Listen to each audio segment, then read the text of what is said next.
గ్రామ కథ మంచి మనసు ఫలం. ఒక గ్రామంలో లక్ష్మయ్య అనే రైతుండేవాడు. అతను చాలా దయగలవాడు.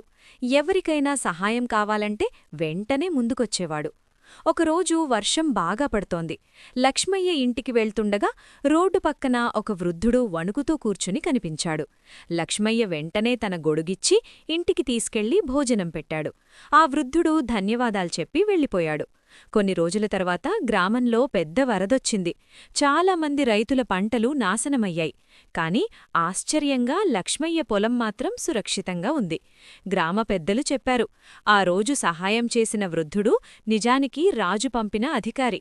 గ్రామ ప్రజల మంచి మనసు పరీక్షించడానికి వచ్చాడని. లక్ష్మయ్య దయచూసి ప్రభుత్వం అతనికి సహాయం చేసి కొత్త వ్యవసాయ పరికరాలు ఇచ్చింది. నీతి: మనము చేసిన మంచి పని ఎప్పుడో ఒకరోజు మనకే మంచి ఫలితంగా వస్తుంది. ఇలాంటి నీతి కథల కోసం మన ఛానల్ని సబ్స్క్రైబ్ చేయండి. థాంక్యూ.